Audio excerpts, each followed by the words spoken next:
Welcome to Commerce Guide. Today we discuss about goods and service tax in simplified way. Of tax scenario under current and GST regimes. Suppose current regime లో suppose manufacturing cost 4 lakhs అయింది. దాని మీద excise duty అనేది compulsory వేస్తారు. Excise duty and infrastructure cess అనేది ఉండేది. దీని మొత్తం excise duty 12% plus infrastructure cess 1%, total 13%. 4 lakhs మీద 13% 52,000. దీని మీద వ్యాట్ అనేది ఉండేది ఇంతకుముందు. ఆ వ్యాట్ వచ్చి 12.5%, టోటల్ 56. ఈ వ్యాట్ 12.5% క్యాలిక్యులేట్, ఈ 4,52,000 మీద 12.5% వేసుకుంటే 56,500. ఇది టోటల్ ఒక ఇన్వాయిస్ వాల్యూ ఎంత అవుతుందంటే డీలర్కి, ఈ మ్యానుఫ్యాక్చరర్ డీలర్కి ట్రాన్స్పోర్ట్ చేస్తాడు అనమాట, డీలర్కి సప్లై చేస్తాడు. ఆ డీలర్ ఇన్వాయిస్ వాల్యూ ఎంత ఉంటుంది? 5,08,500, ఈ టోటల్ అన్నీ కలుపుకొని. అలాగే తర్వాత డీలర్ యొక్క కాస్ట్ ఏమవుతుందంటే 4,52,000 మాత్రమే అవుతుంది. ఎందుకంటే ఈ వ్యాట్ అనేది ఇన్పుట్ వ్యాట్లో రిటర్న్ వచ్చేస్తుంది కాబట్టి. అలాగే 4,52,000 అతనికి కాస్ట్ అనేది అవుతుంది. ఈ ఎక్సైజ్ డ్యూటీ అనేది ఇంతకుముందు ఏవైతే మ్యానుఫ్యాక్చరింగ్ ప్రోడక్ట్స్ ఉన్నాయో ప్రొడక్షన్ మీద కంపల్సరీగా ఎక్సైజ్ డ్యూటీ అనేది వేస్తారనమాట. అందువల్ల డీలర్ యొక్క కాస్ట్ వచ్చి 4,52,000. అదే అతని మార్జిన్, అతను కొంత ప్రాఫిట్ వేసుకుంటాడు. 50,000 ప్రాఫిట్ వేసుకుంటే టోటల్ అతని సేల్ ప్రైస్ ఎంత అవుతుంది డీలర్కి? 5,02,000 అతని యొక్క సేల్ ప్రైస్ మామూలుగా. అలాగే దాని మీద వ్యాట్ 12.5%, 62,750. టోటల్ కన్జ్యూమర్కి ఎంత ప్రైస్ అవుతుందంటే 5,64,750కి ఆ ప్రోడక్ట్ అనేది బయటకు వస్తుంది అనమాట. ఆఫ్టర్ వ్యాట్ 12.5% వేసుకుంటే అది కరెంట్ రెజ్యూమ్లో. అదే జిఎస్టీలో ఎలా వస్తుందంటే ఆ యొక్క cost as usual 4 lakhs cost అయ్యింది. అలాగే సిజిఎస్టీ 9%, 36,000. ఎస్జిఎస్టీ 9%, 36,000. టోటల్ కాస్ట్ వచ్చి టోటల్ ఇన్వాయిస్ వాల్యూ 4,70,000. ఆ డీలర్ కాస్ట్ ఎంత అవుతుందంటే 4 lakhs మాత్రమే అవుతుంది. ఎందుకంటే ఇప్పుడు ఎక్సైజ్ డ్యూటీ అనేది లేదు జిఎస్టీలో, కాబట్టి అది అతని కాస్ట్ వచ్చి 4 lakhs మాత్రమే అవుతుంది. ఎందుకంటే ఈ సిజిఎస్టీ ఐజిఎస్టీ అనేది ఆల్రెడీ అతనికి ఇన్పుట్ ట్యాక్స్ క్రెడిట్లో రిటర్న్ వస్తుంది కాబట్టి, అందుకు అది it is not a actual cost. 4,72,000 అనేది అతనికి యాక్చువల్గా కాస్ట్ కాదు. ఈ 36,000 అతని ఇన్పుట్ ట్యాక్స్ ఐటీసీలో రిటర్న్ వస్తుంది. అలాగే అతని యాక్చువల్ కాస్ట్ 4 lakhs అవుతుంది. అండ్ దాని మీద మార్జిన్ 50,000 వేసుకుంటాడు. సేల్ ప్రైస్ వచ్చి యాక్చువల్గా సేల్ ప్రైస్ ఫర్ డీలర్ వచ్చి 4,50,000 అవుతుంది. దీని మీద CGST 9%, SGST 9%, total invoice value 5,31,000 అవుతుంది.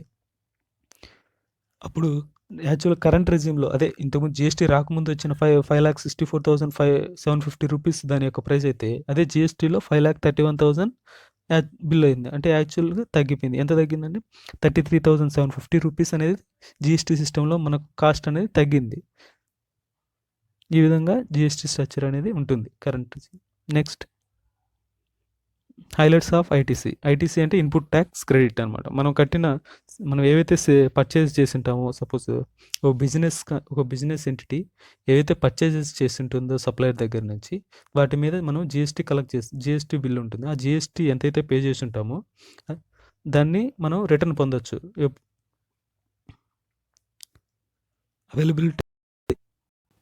Availability of ITC on all inward supplies. ఈ ఐటీసీ అనేది ఏటి మీద అలౌబుల్ అవుతుందంటే ఆల్ ఇన్వర్డ్ సప్లైస్. ఏవైతే మనము పర్చేస్ చేసి ఉంటామో, ఒక బిజినెస్ ఎంటిటీ ఉంటుంది, ఆ బిజినెస్ ఎంటిటీ ఏవైతే పర్చేస్ చేసి ఉంటుందో వాటన్నిటి మీద ఐటీసీ అనేది అవైలబిలిటీ అనేది ఉంటుంది. ఎంతైతే మనం జిఎస్టీ పే చేసి ఉంటామో ఆ అమౌంట్ ఐటీసీగా మనకు వస్తుందన్నమాట. Across the supply chain manufacturer till it reaches the consumer. మనం ఆ ప్రోడక్ట్ని తయారు చేసి వాటి మీద లాస్ట్ కన్జ్యూమర్ వరకు రీచ్ అయ్యేంత వరకు మనకు ఐటీసీ అనేది అవైలబుల్లో ఉంటుందన్నమాట బిజినెస్ ఎంటిటీస్కి. అక్రాస్ ద స్టేట్స్, అలాగే స్టేట్ టు స్టేట్ చేసిన ఇన్వర్డ్ సప్లైస్ కూడా మనకు ఐటీసీ అనేది అవైలబుల్లో ఉంటుంది. And furtherance of business concept. Used or intended to be used in the course of furtherance of business. అంటే మనం బిజినెస్ మనం యాక్చువల్గా మన ప్రోడక్ట్ తయారు చేసేదానికి కొన్ని సప్లైస్ కొన్ని పర్చేస్ చేస్తాం. అలాగే బిజినెస్ మన ముందుకెళ్ళడానికి, సపోజ్ బిజినెస్ ఎంటిటీ ముందుకెళ్ళడానికి మన కోర్ బిజినెస్ కాకుండా చాలా రకాల పర్చేస్ అనేవి జరుగుతూ ఉంటాయి కంపెనీలో. ఏవైతే బిజినెస్ ముందుకెళ్ళడానికి, suppose furtherance of the business ఏవైతే జరుగుతాయో పర్చేస్, వాటి మీద కూడా మనకు ఐటీసీ అనేది అవైలబుల్లో, ఐటీసీ అనేది క్లెయిమ్ చేసుకోవచ్చు. అండ్ ఐటీసీ క్లెయిమ్ అనేది position of tax invoice, debit or credit note, supplementary invoice issued by the supplier. మనం పర్చేజ్ చేసినప్పుడు ట్యాక్స్ ఇన్వాయిస్ ఉంటుంది, సప్లిమెంటరీ ఇన్వాయిస్, వీటన్నిటిని ఇష్యూడ్ బై ద సప్లయర్, దాన్ని బేస్ చేసుకొని ఐటీసీ క్లెయిమ్ అనేది చేసుకోవాల్సి వస్తుంది. దాని మీద ఎంతైతే అతని GST number, supplier GST number, మన పేయర్ జిఎస్టీ నెంబరు, దాని ఇన్వాయిస్, ట్యాక్స్ ఇన్వాయిస్ నెంబరు, ఎంతైతే జిఎస్టీ ఉంది, హెచ్ఎస్ఎన్ కోడ్, ఇవి రకరకాలుగా ట్యాక్స్ ఇన్వాయిస్లో చాలా ఐటమ్స్ ఉంటాయి. వాటన్నిటిని బేస్ చేసుకొని మనం ఐటీసీ అనేది క్లెయిమ్ చేసుకోవాల్సి వస్తుంది. The said goods and service have been received. ఏవైతే జిఎస్టీ యాక్ట్లో చెప్పింటారో, ద సెయిడ్ గూడ్స్ మీన్స్ ఏవైతే గూడ్స్ అండ్ సర్వీసెస్ జిఎస్టీ యాక్ట్లో చెప్పింటారో వాటిని మాత్రమే మనం రిసీవ్ చేసుకో ఉండాలి. అలాగే returns have been filed. Returns అనేది ఫైల్ చేసి ఉండాలి supplier. Tax charged has been paid to the government by the supplier. మనం పర్చేస్ మీద ఎంతైతే జిఎస్టీ పే చేసి ఉంటామో ఆ బిల్లు, ట్యాక్స్ ఇన్వాయిస్లు, ఈ ట్యాక్స్ ఇన్వాయిస్లో ఎంతైతే మనం అమౌంట్ జిఎస్టీ పే చేసి ఉంటామో సప్లయర్కి, ఆ సప్లయర్ అనేది ఖచ్చితంగా ఆ అమౌంట్ని గవర్నమెంట్కి పే చేసి ఉండాలి. అప్పుడే మనం ఐటీసీ అనేది క్లెయిమ్ చేసుకోగలం. Matching of invoice and reversal. ఈ విధంగా మనం ఐటీసీ అనేది క్లెయిమ్ చేసుకోవచ్చు.